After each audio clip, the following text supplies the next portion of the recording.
While they were eating, Jesus took a loaf of bread, and after blessing it, he broke it, gave it to the disciples, and said, "Take, eat. This is my body."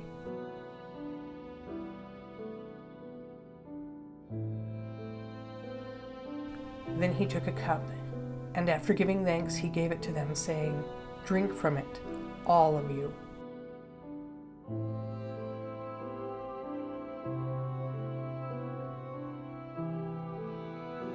For this is my blood of the covenant, which is poured out for many, for the forgiveness of sins.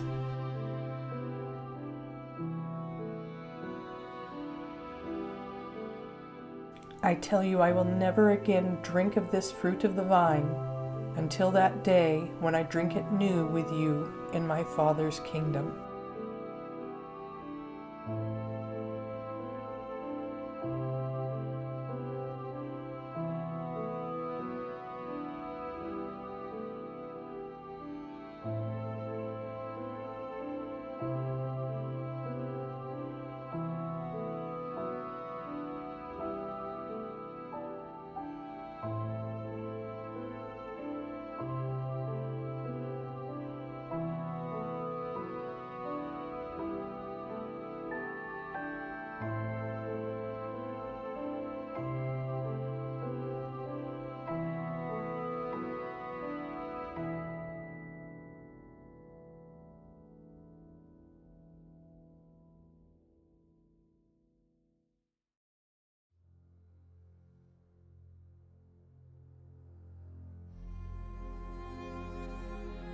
When it was noon, darkness came over the whole land until 3 in the afternoon.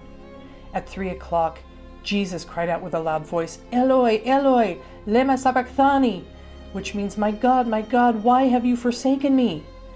When some of the bystanders heard it, they said, "Listen, he is calling for Elijah." And someone ran, filled a sponge with sour wine, put it on a stick, and gave it to him to drink, saying, "Wait, let us see whether Elijah will come to take him down."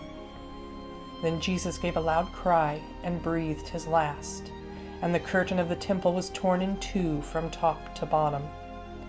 Now when the centurion who stood facing him saw that in this way he breathed his last, he said, "Truly, this man was God's Son."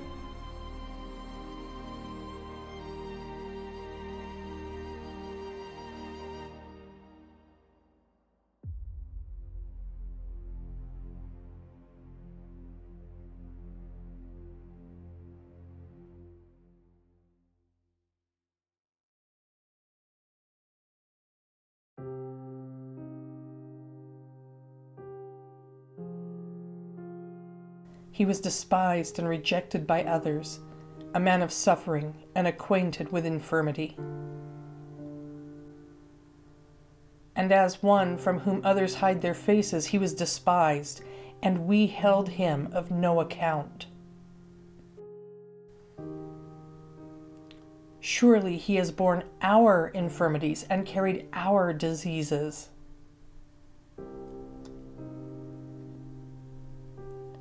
Yet we accounted him stricken, struck down by God, and afflicted.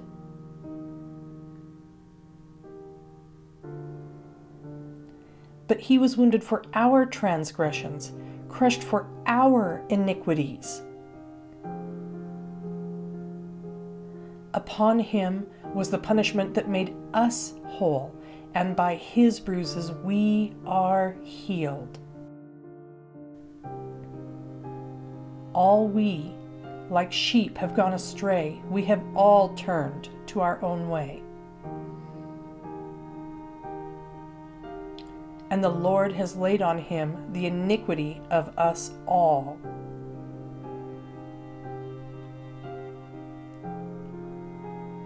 He was oppressed and he was afflicted, yet he did not open his mouth.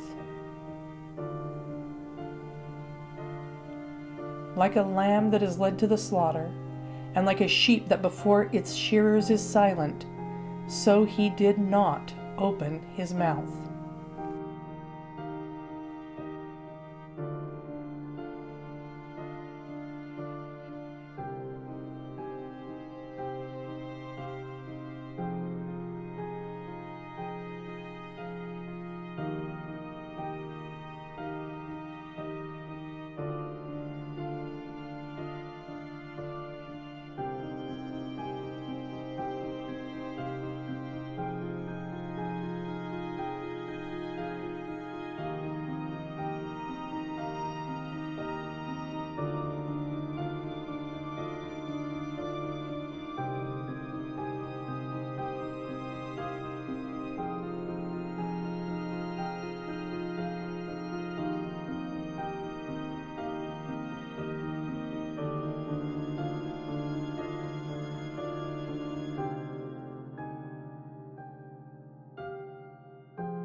Therefore, just as sin came into the world through one man, and death came through sin, and so death spread to all because all have sinned.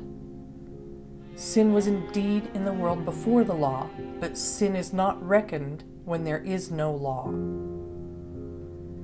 Yet death exercised dominion from Adam to Moses, even over those whose sins were not like the transgression of Adam,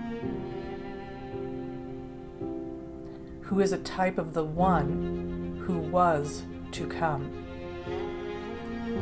But the free gift is not like the trespass. For if the many died through the one man's trespass, much more surely have the grace of God and the free gift in the grace of the one man, Jesus Christ, abounded for the many.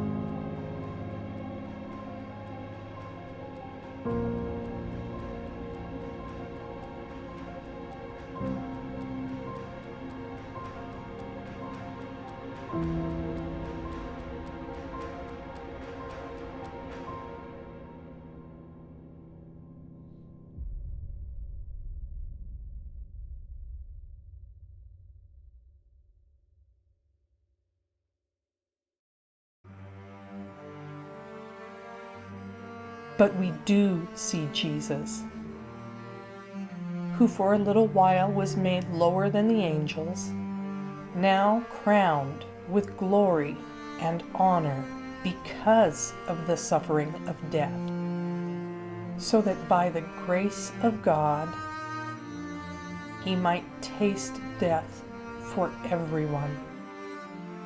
It was fitting that God, for whom and through whom all things exist, in bringing many children to glory, should make the pioneer of their salvation perfect through sufferings. For the one who sanctifies and those who are sanctified all have one Father. For this reason, Jesus is not ashamed to call them brothers and sisters.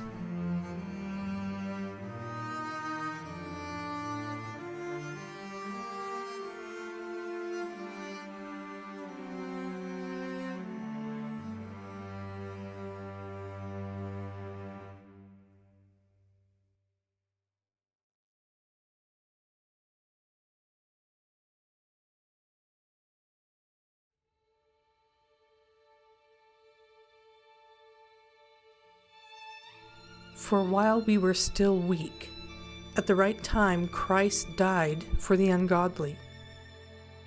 For one will scarcely die for a righteous person, though perhaps for a good person one would dare even to die. But God shows his love for us in that while we were still sinners, Christ died for us.